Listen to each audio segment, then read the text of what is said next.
أعوذ بالله من الشيطان الرجيم بسم الله الرحمن الرحيم الحمد لله رب العالمين الرحمن الرحيم مالك يوم الدين إياك نعبد وإياك نستعين اهدنا الصراط المستقيم صراط الذين أنعمت عليهم غير المغضوب عليهم ولا الضالين آمين اللهم صل وسلم على سيدنا محمد وعلى آله سبحان ربك رب العزة عما يصفون وسلام على المرسلين والحمد لله رب العالمين.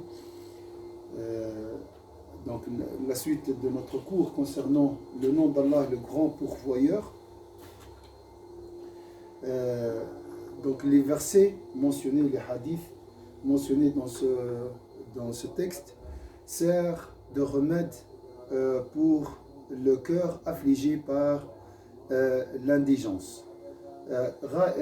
الآيات المذكورة في هذا النص تعيننا هي عبارة عن أدوية وننزل من القرآن ما هو شفاء. Donc Allah a révélé de la guérison dans le Coran, sert de remède pour le cœur affligé par l'indigence.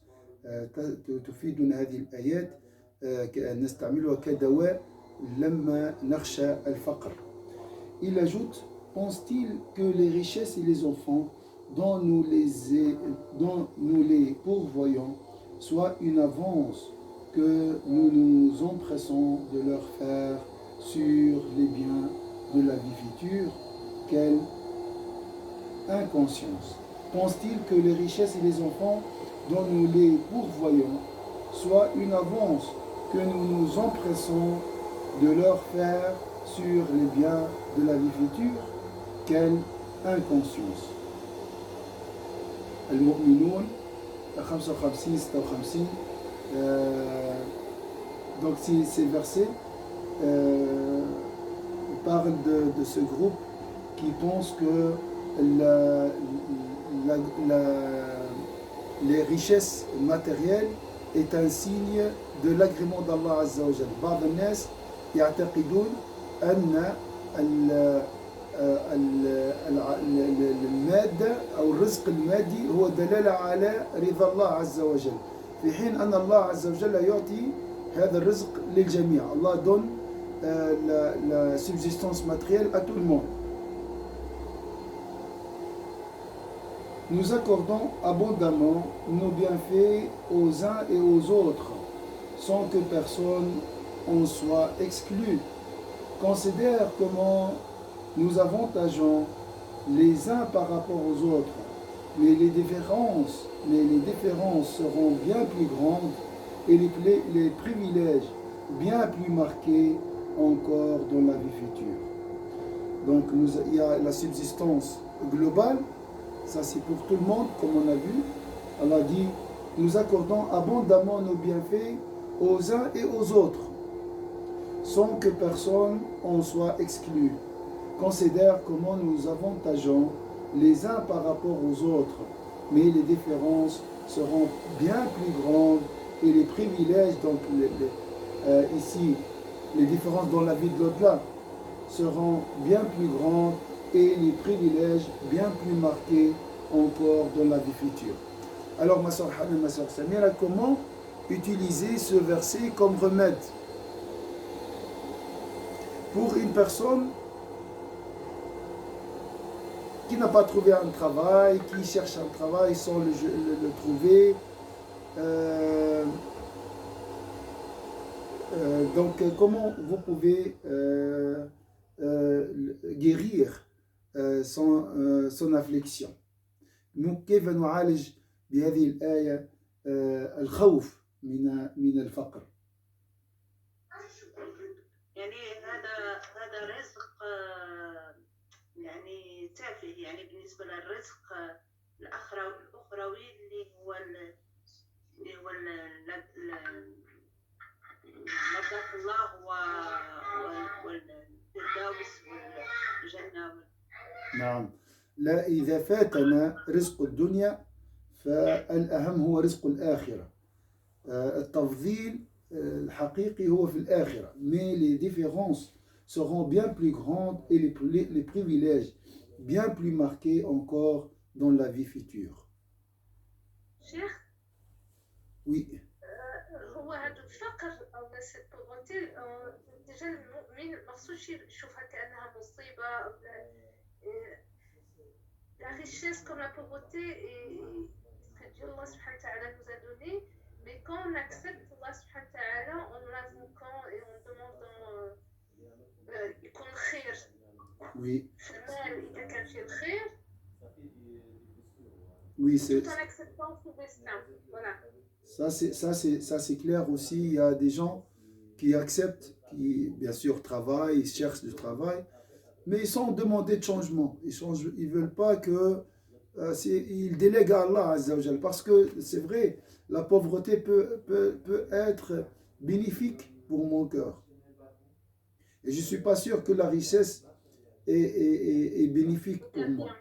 Allahu A'lam. Mais Allah Azza wa Jalla quand même nous a demandé de chercher protection auprès de lui contre l'indigence. Na'udhu bika min al-faqr. Donc considère comment nous avantageons les uns. Si tu t'attaches à cette... Si ton cœur est attaché à la matérialité de la vie d'ici-bas, tu dis, Allah Azza wa Jalla accorde abondamment ses bienfaits aux uns et aux autres, à tout le monde, sans que personne en soit exclu. Tout le monde. Donc c'est pas vraiment ça le privilège. Le privilège, c'est la religion, c'est la subsistance spirituelle. La grande dispensation des biens dans ce monde n'est pas une marque du salut élevé que le serviteur a auprès d'Allah Azza wa Jalla. Dans nos cœurs, on le dit, ah, un tel est chanceux, il a beaucoup de biens, il vit bien, il est riche, il a les moyens. Donc, mais ça, c'est pas vraiment une marque du salut élevé que le serviteur a auprès d'Allah Azza wa Jalla. On ne sait pas si vraiment dans la vie de l'au-delà, il sera aussi chanceux autant que dans la vie d'ici-bas.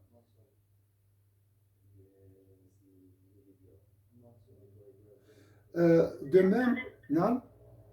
رزق الأولاد la même chose يعني سبحان الله يعني الأولاد هو الرزق من عند الله سبحانه وتعالى نعم. لكن في مرات يعني سبحان الله يقول لي نقمة يعني نعم نعم ما كله معناتها بس نسبية. Il faut raisonner tout, la richesse, les enfants et tout. De même, leur peut-être pauvreté n'indique pas qu'Allah l'a humilié. نحن عندنا الفقير يعني ساعات أحيانا يقول كأنه ربي غضب عليه, comme si Allah est fâché contre la personne pauvre ou bien il veut l'humilier أو يريد أن يهينه. لذلك الإنسان يقول فأما الإنسان إذا ما ابتلاه ربه فأكرمه ونعمه فيقول ربي أكرمن وأما إذا ما ابتلاه فقدر عليه رزقه فيقول ربي أهانن. La personne touchée par la pauvreté dit intérieurement peut-être ou bien publiquement, ah, Allah m'a humilié. Donc quand tu es touché par une pauvreté, il ne faut pas penser que tu es humilié. Lorsque ton serviteur, pour éprouver l'homme, l'honneur et le comble de bienfaits, celui-ci dit, mon Seigneur m'a honoré.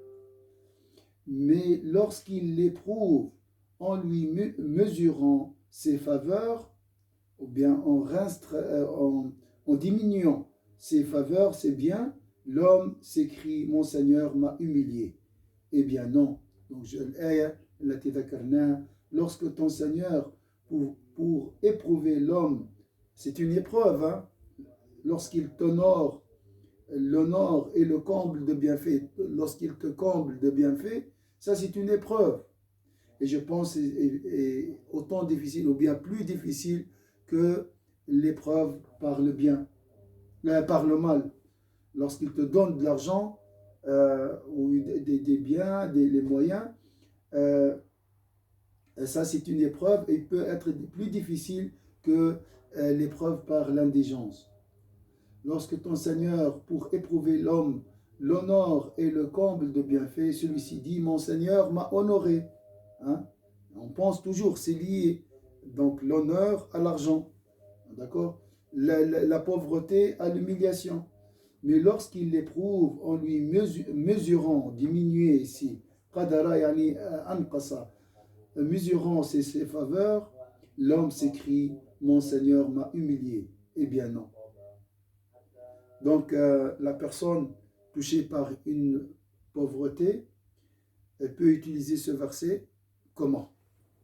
Ma soeur Hanel, ma soeur Samira.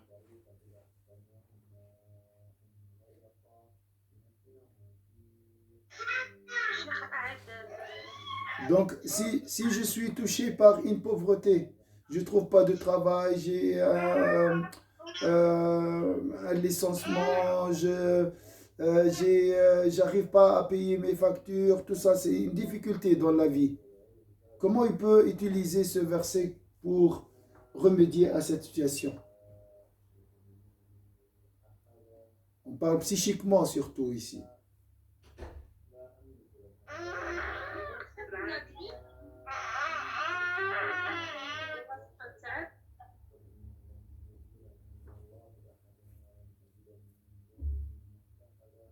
Ma soeur Samira, il faut désactiver le micro. Je disais, quoi qu'il arrive, il doit admettre que c'était la volonté d'Allah subhanahu wa ta'ala pour pouvoir aller de l'avant et surtout accepter que c'est la volonté d'Allah subhanahu wa ta'ala. D'accord. Mais si on regarde le verset, lorsque ton Seigneur, pour éprouver l'homme, l'honore et le comble de bienfaits, celui-ci dit, mon Seigneur m'a honoré. Mais lorsqu'il l'éprouve en lui mesurant ses faveurs, l'homme s'écrie, mon Seigneur m'a humilié. Eh bien, non. C'est une faiblesse de la part de l'homme. D'accord? Il faut répondre ça. D'accord? يعني الإنسان ضعيف. Donc, lorsque je suis touché par la pauvreté, je pense que je suis humilié. D'accord? Et on a toujours cette idée. La pauvreté est Parce une... que Oui, voilà, c'est une idée, mais des fois je trouve qu'elle est fausse parce qu'on peut trouver plein de personnes très riches et qui sont pas heureux, qui sont pas reconnaissants, qui sont pas bienfaisants,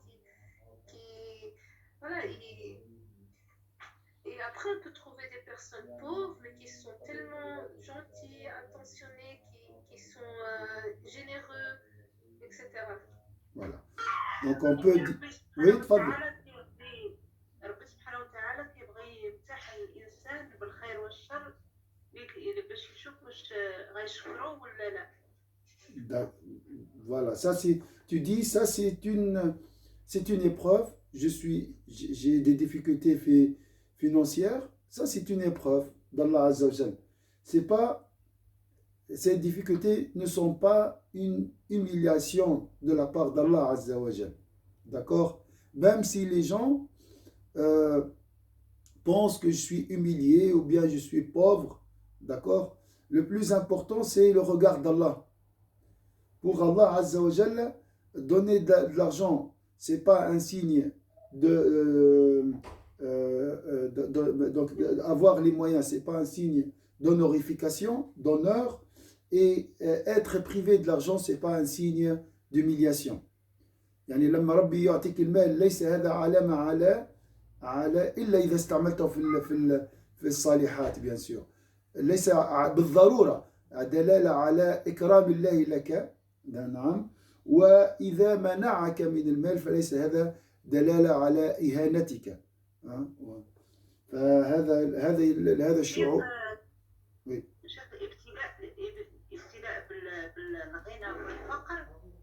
ربي سبحانه وتعالى كيبغي يبتلي المؤمن على باش يرفع المنزله نتاعو يعني. صحيح. الرسول صلى الله عليه وسلم كان يعني قال اللهم احيني مسكينا وامتني مسكينا. Donc la pauvreté peut des fois être un bon signe. On ne cherche pas la pauvreté, on demande toujours la protection d'Allah Azza wa Jal. Mais la pauvreté peut, comme toute épreuve, peut nous élever. C'est juste, c'est pas une humiliation. D'accord?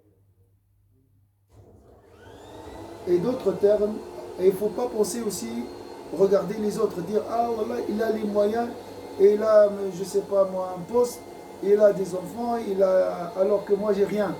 ولا تمدن عينيك إلى ما متعنا به أزواجا منهم زهرة الحياة الدنيا لنفتنهم فيه ورزق ربك خير وأبقى. La meilleure subsistance c'est la foi. Et alhamdulillah nous avons la ilaha illallah. Le vrai honneur, Allah t'a honoré lorsqu'il t'a accordé le Coran et t'a accordé l'islam, la foi. C'est la meilleure subsistance. La richesse de la foi. Voilà, la richesse de la foi, exactement. Ça, bien sûr, ça c'est un signe, Inch'Allah, d'une foi sincère, le bon sort final. Donc ça c'est la vraie honorification. L'honneur, c'est la foi, c'est la subsistance spirituelle. Secours est une subsistance, c'est une grâce d'Allah Azza wa Jal. D'accord? Et d'autres, donc, salam alaikum, ma soeur Ikram.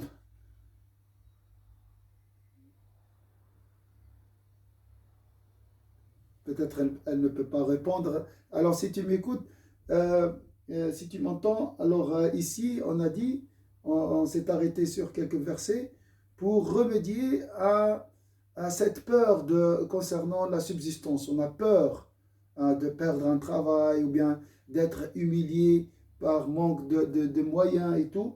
Comment utiliser ces versets pour remédier à cette crainte illusoire, bien sûr, n'est pas réelle.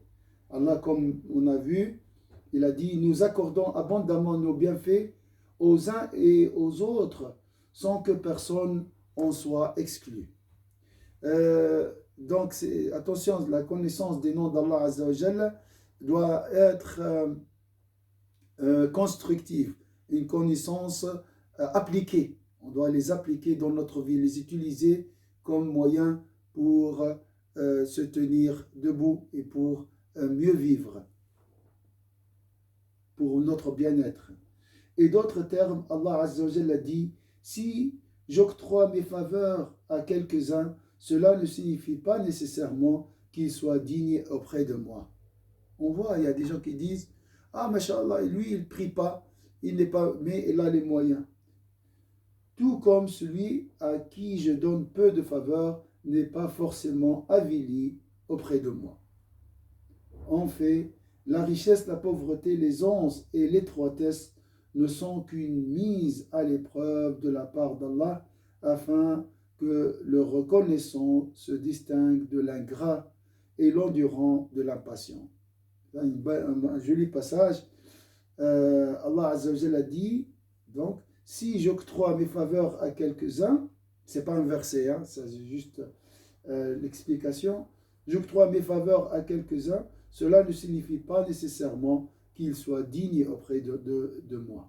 Tout comme celui à qui je donne peu de faveurs n'est pas forcément avili, humilié auprès de moi. En fait, la richesse, la pauvreté, l'aisance et l'étroitesse ne sont qu'une mise à l'épreuve de la part d'Allah afin que le reconnaissant se distingue de l'ingrat et l'endurant de l'impatient.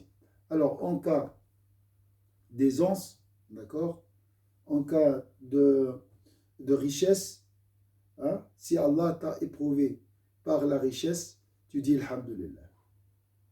D'accord? Et dans la situation de notre ami qui est touché par l'indigence, il doit dire quoi? Alhamdulillah, inna lillahi wa inna ilayhi raji'un. Inna lillahi sabr. Hein? L'étendard de sabr. Hein? De toute façon, ce n'est jamais linéaire. C'est haut et bas, c'est jamais tout le temps bien, c'est jamais tout le temps mal. Exactement, aussi ça. Alhamdulillah. Comme ça, l'homme ne dort pas et reste toujours vigilant. Alhamdulillah, donc, il n'y a pas d'autre chemin, il n'y a que le chemin de la gratitude ou de l'ingratitude. Voilà, Inch'Allah, la prochaine fois, on va voir la suite. Bi'idhnillah. Barakallahu fikum, mes chers sœurs. Donc, on va garder à 11 heures, je pense, à 10h30. Hier, il n'y avait pas beaucoup, il n'y avait que la sœur Saliha. Donc, peut-être ça vous convient plus à 11 heures. Oui, 11 heures, c'est bien. Si ça arrange le groupe, c'est bien. Voilà, Inch'Allah, bihawlillah. Pour moi, c'est très bien aussi.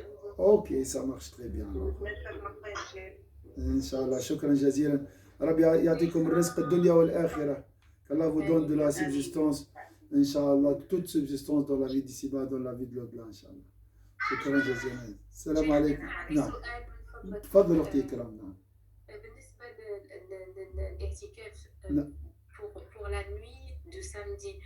للأسف, je ne peux pas venir demain, mais je me suis inscrite pour samedi. C'est le même concept, il faut amener les sacs de couchage et tout. Pour Alors, samedi à dimanche. Alors, c'est pour la sieste ou bien pour passer la nuit, peut-être on a besoin. Ça dépend. Ça dépend si tu as besoin de ça. D'accord. Donc, Inch'Allah, samedi, c'est jusqu'à quelle heure? Samedi à dimanche, donc jusqu'à dimanche Dhuhr. Ah, jusqu'à dimanche Dhuhr. Oui, voilà. voilà. Très bien. Très bien, Inch'Allah. Merci beaucoup. Shukran, barakallah fik. Donc, on va se focaliser sur le Fatiha. Oui. Est-ce qu'il y aura cours ou pas? Alors, on va faire un cours sur le Coran. Inch'Allah. Inch'Allah. Shukran, salam alaikum.